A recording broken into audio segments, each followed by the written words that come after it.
Olá, tudo bem? Hoje eu vou falar um pouco sobre modernidade líquida do Zygmunt Bauman.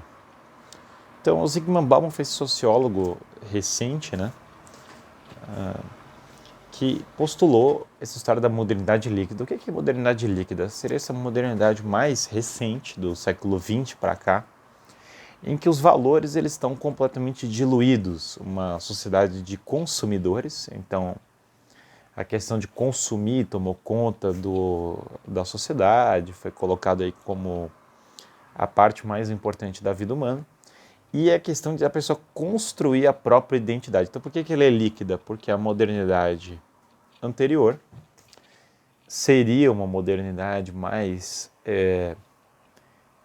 com um método científico mais claro, com alguns preceitos mais definidos da matemática, e essa atual é mais relativista, ou seja, os valores são mais fluidos, são como se fosse um líquido. Esse líquido, que a cidade atual é uma cidade muito desordenada, então as pessoas se pautam mais precisamente por aquilo que elas sentem, por aquilo que elas têm o impulso de consumir, do que por aquilo que seriam valores, ou seja, por uma identidade mais profunda. Essa identidade atual seria construída, então aqui a pessoa tem uma grande ênfase na sociedade atual, da pessoa inventar o seu próprio, sua própria identidade. Eu sou tal, e daí ela cria sua própria identidade. Isso é uma característica da tal da modernidade líquida, em que as pessoas não conseguem ter rigidez. As redes sociais têm um forte papel para o Bauman nesse papel de modernidade líquida, de se pensar isso, porque elas diluem as relações sociais. A gente começa a... ele cita um exemplo que é o cara faz 500 amigos no Facebook, só que os 500 amigos não são de fato amigos. Então ele fala, bom, o que esse cara quer dizer por 500 amigos é uma coisa, aquilo que eu quero dizer por amigo é uma outra. Então isso, na verdade, é uma fluidez nas relações. As relações não têm mais estabilidade. Então se hoje eu sou amigo dessa pessoa, se hoje eu sou isso, amanhã eu não sou mais, porque as coisas são fluidas. Então não tem uma coisa de permanência, certo? Ao mesmo tempo, a juventude atual, não só a juventude, mas a sociedade atual como um todo, é muito inconstante, é muito fluida. Ela é, de fato, não tem permanência nas decisões, na postura, na forma como ela se porta, né? Então, a modernidade líquida do Bauman é de fato essa dissolução daquilo que seria uma identidade. Ele acha, veja aqui, tem muita semelhança disso que o Bauman está falando com uma certa teoria do Durkheim, tem semelhança com alguma coisa que alguns marxistas falam, certo? Mas não deixa de ser interessante, porque o que o Bauman está falando que é um crescente individualismo das pessoas, que é uma característica mesmo da sociedade atual, não deixa de ter um fundo de verdade, não deixa de ser verdade que as pessoas têm valores fluidos, que têm valores pouco estáveis, que as pessoas mudam de opinião toda hora, mudam de estamento, mudam de tudo, né? Os jovens querem viajar, querem sair de um canto, mas não tem nenhum tipo de fixidez. E as relações humanas são muito frágeis, são muito confusas, né? Então isso tudo é verdadeiro que ele está falando.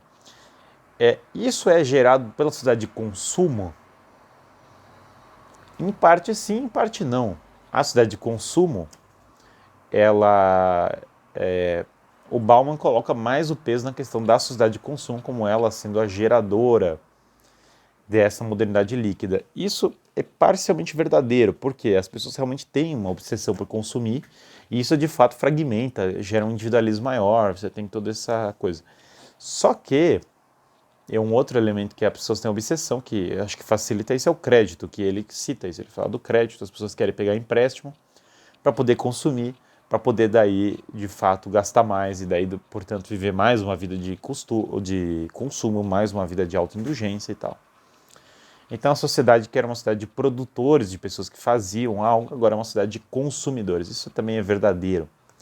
Agora, Embora esse raciocínio do Bauman, do modernidade líquida, esse raciocínio seja verdadeiro nesse ponto, a origem disso é estritamente o consumo, é aí que entra o questionamento que eu faria. E me parece que não, me parece que o consumo não é o único fator, nem sequer o fator preponderante do que leva à tal da modernidade líquida.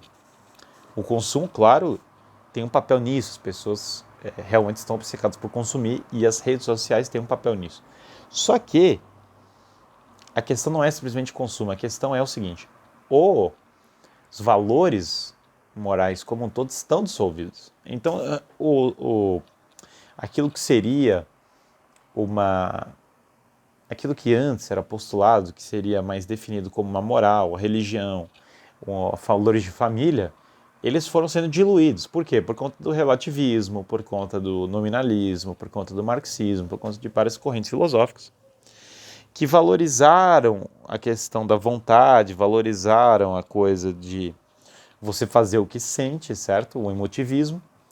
E isso quebrou realmente a noção de comunidade e levou as pessoas para o individualismo maior. Então, a origem da coisa não é o consumismo. O consumismo me parece mais uma consequência da origem do problema do que a própria causa. Isso então eu acredito que o Bauman esteja errado em colocar o consumismo como um dos fatores mais preponderantes.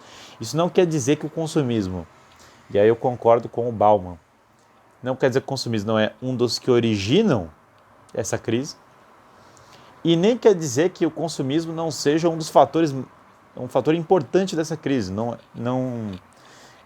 Certamente o consumismo atual é uma confusão mental, porque as pessoas não trabalham mais para fazer algo, para ver, para ter uma amizade, para ter uma coisa mais sólida. As pessoas estão trabalhando para ganhar likes, para ganhar reconhecimento dos outros, para poder consumir, pegar bens de consumo e fingir que está numa situação existencial menos deplorável. Então, o fato é que existe esse elemento. Agora, essa crítica do Bauman tem essa coisa de que muitos sociólogos escondem essa crítica que eles têm do capitalismo, que tem os seus problemas. Veja, o individualismo, o consumismo são problemáticos, porém, por outro lado, embora seja problemático esse lado, nós temos que o empreendedorismo, a capacidade de criar um negócio novo, a liberdade econômica regrada, claro, mas tem o seu papel. Então, esse raciocínio dele não é totalmente contra isso, mas esse raciocínio exclui esse fato. Então, esse ranço que os comunistas, os comunistas passaram, que o Augusto Comte passou, para a sociologia, esse ranço meio contra o capitalismo, ele é parcialmente verdadeiro e parcialmente falso, certo? Não obstante, esse conceito da modernidade líquida ele é muito valioso, porque hoje, na época das redes sociais, na época da fluidez das relações, as pessoas têm cada vez menos amigos. Fizeram estudos mostrando que as pessoas têm muito menos amigos hoje do que já tiveram no passado. Ao mesmo tempo que as pessoas têm mais dificuldade de conviver, manter uma conversa, de poder, de fato, ter um relacionamento, ter uma família, ter um emprego durável. Isso é uma coisa que se tornou mais complicada para as pessoas, certo? Elas não têm mais essa... Mas eu de novo coloco, por que é assim? Não tem a ver, será, com a cultura? Não tem a ver, será, com a formação? É bem possível que tem. Então, eu acho que tem um pouco desse erro de viés de análise do Bauman, certo? De qualquer maneira, nós estamos, de certo modo, numa certa modernidade líquida. O mundo pós-moderno, como gostam de falar, porque pós-moderno, por causa justamente dessa indefinição, essa coisa de mais fluida, mais confusa, mais bagunçada do que era a modernidade antigamente, né? Ele é um fato, nós estamos vivendo uma sociedade da palhaçada, certo? Uma sociedade em que as pessoas querem aparecer a todo custo e utilizar esse fato de aparecer para poder consumir mais. Essa de fato uma sina da nossa sociedade, mas a solução, me parece, estaria em voltar a uma vida mais comunitária, família, valores mais sólidos. Enfim, esse foi um pouco sobre a modernidade líquida do Zygmunt Bauman.